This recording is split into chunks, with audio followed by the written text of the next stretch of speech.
नमस्कार मित्रों। आज मैं अपने मित्र श्री रंजीत रावत जी, जो अपने नाम के आगे स्वरोजगार वाला भी लगाते हैं, उनके अनुरोध पे मुख्यमंत्री रोजगार योजना के बारे में आप लोगों के साथ चर्चा करने जा रहा हूँ। ये मुख्यतः मुख्यमंत्री रोजगार योजना के बारे में विस्तार से मैं आपको बताऊंगा, लेकिन इसके बारे में जो जानकारी हो, जियो जो है वो 9 मई 2020 का है। योजना जो मुख्यतः युवाओं को स्वरोजगार के लिए प्रोत्साहित करने के लिए बनाई गई थी और कोविड के समय जो प्रवासी जो उद्यमी वापस उत्तराखंड लौट के आए थे ताकि उनको रोजगार मुहैया कराया जा सके, इस उद्देश्य से इस योजना की शुरुआत करी गई थी। और तीसरा मुख्य उद्देश्य जो पलायन है उसको रोकना है। मुख्यमंत्री रोजगार योजना के लिए पात्रता किस प्रकार से होगी कि आवेदक की उम्र कम से कम 18 वर्ष होनी चाहिए। शैक्षिक योग्यता की कोई बाध्यता नहीं है। अगर वो शिक्षित नहीं भी है तो भी मुख्यमंत्री रोजगार योजना के तहत वो आवेदन कर सकता है।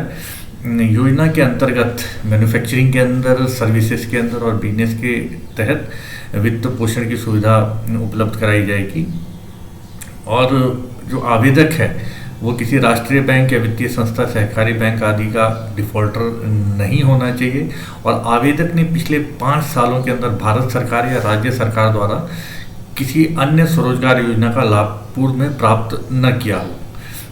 अगर इन्होंने पूर्व में लाभ प्राप्त किया है और वो डिफॉल्टर नहीं है तो वो 5 वर्ष पूर्व अगर उसने फ़ायदा लिया था सरकारी किसी योजना का और वो डिफॉल्टर नहीं है तो भी वो इस योजना के तहत फ़ायदा उठा सकता है। आवेदक और उसके परिवार के किसी एक सदस्य को ही योजना के अंतर्गत एक ही बार में लाभ मिलेगा।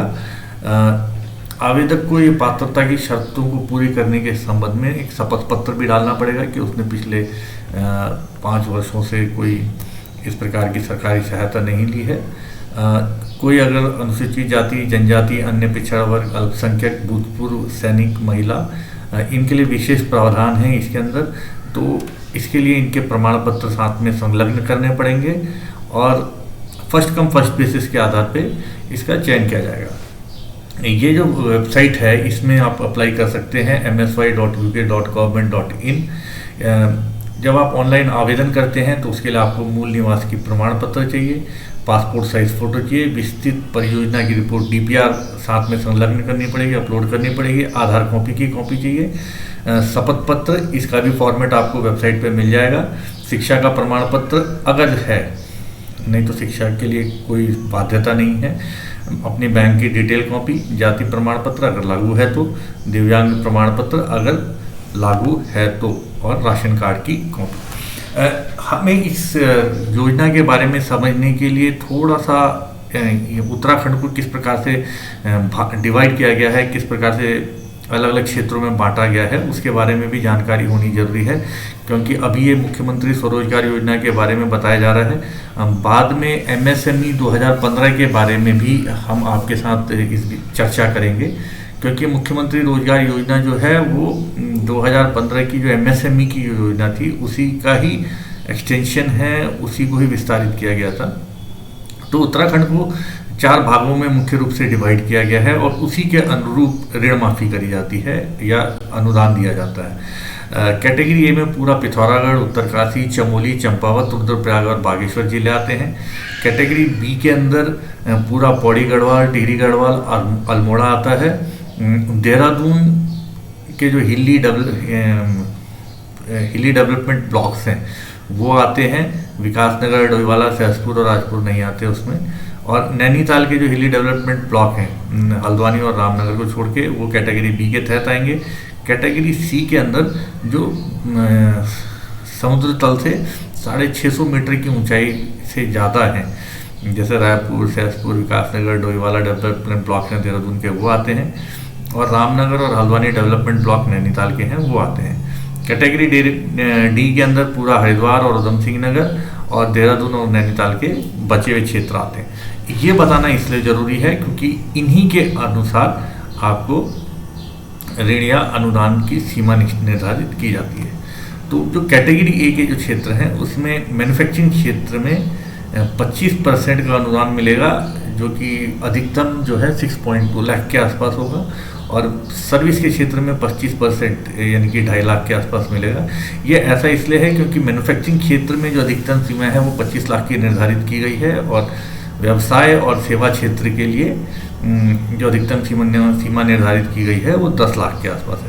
कैटेगरी बी और बी प्लस के लिए मैन्युफैक्चरिंग क्षेत्र के अंदर 20% का अनुदान मिलेगा, और सर्विस क्षेत्र में 20% का अनुदान, अधिकतम 2 लाख की सीमा है।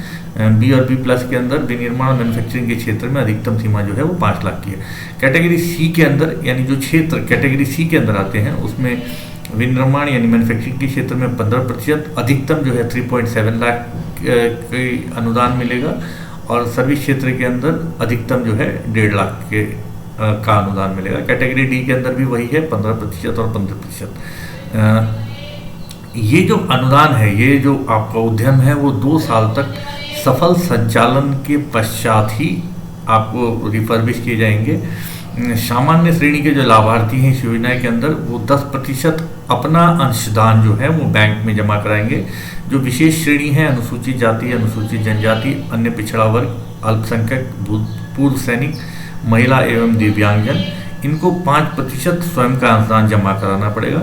और जो ये लिमिट बताई गई है 25 लाख की और 10 लाख की मैन्युफैक्चरिंग और सेवा के क्षेत्र के अंदर, उसमें भूमि क्रय की लागत को सम्मिलित नहीं किया जाएगा। आइए अब हम थोड़ा सा जो वेबसाइट है इसकी, एक बार वेबसाइट पे नज़र मार लेते हैं। इसकी जो वेबसाइट है msyuk.government.in, अगर पे आप लॉगिन करेंगे तो आप इस वेबसाइट पे पहुंच जाएंगे। यहाँ पे आप देख सकते हैं ऑनलाइन आवेदन करने का फॉर्मेट है। यहाँ पे रजिस्ट्रेशन के लिए है, यहाँ एप्लीकेशंस के लिए है, पासवर्ड वगैरह सेट करने के लिए है, जिला केंद्र से संपर्क करने के लिए है, आवेदन का लेटर किस प्रकार से होगा, डीपीआर किस प्रकार से बनेगा, शपथ पत्र कौन सा होगा, ये सारे की सारी इन्फॉर्मेशन जो है आपको वेबसाइट से मिल जाएगी। तो आप देख सकते हैं वेबसाइट है msy.uk.government.in। इस वेबसाइट्स पे जाके आप अपना आवेदन कर सकते हैं।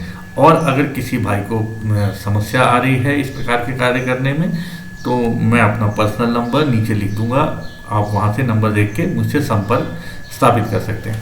अगर आपको ये जानकारी अच्छी लगी तो कृपया इसे शेयर करें, और ताकि ये जानकारी हमारे किसी भाई या किसी मित्र के काम आ सके, आपसे अनुरोध है चैनल को लाइक और सब्सक्राइब जरूर कर दें। आपका बहुत बहुत धन्यवाद।